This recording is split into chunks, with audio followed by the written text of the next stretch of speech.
अगर आप भी चाहते हैं कि आपन म्यूजिक के वीडियो सबसे पहले आप तक पहुंचे, तो लाल बटन को दबाकर चैनल को सब्सक्राइब जरूर कर ले और साथ में बेल आइकन को दबाना ना भूलें।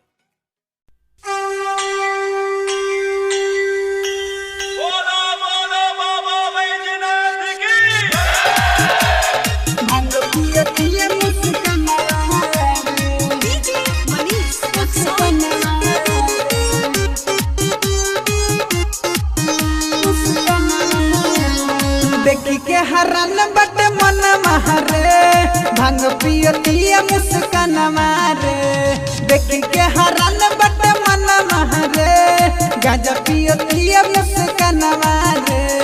बोल बम बोलत भगती में डोलत जाती भोल के शरण मारे। देखी के हरन बट मन महरे गाजा पियतिया मुस्कान मारे।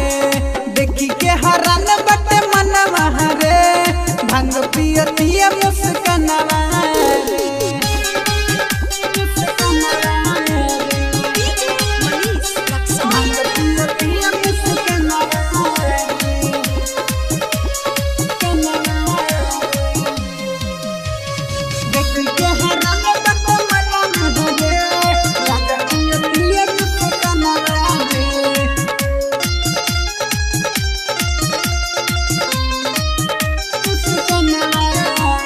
भोला जी के मन से करल पुजाई एही लगन बा फायदा बुझाइल।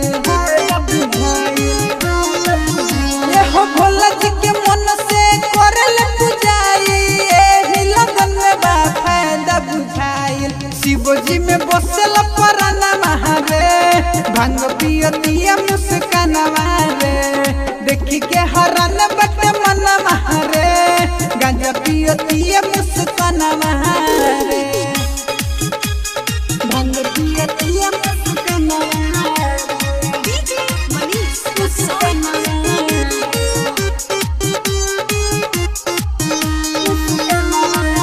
हाँ राइटर सीप के ये है बमरजी लाल सजन के बाबा सुनल तियरजी। ए बाबा सुन ना रवि रंजन के ये है बमरजी के राजू के बाबा सुनल तियरजी। झुमता रे सहारा जहान महरे गांजा पियतिया मुस्कान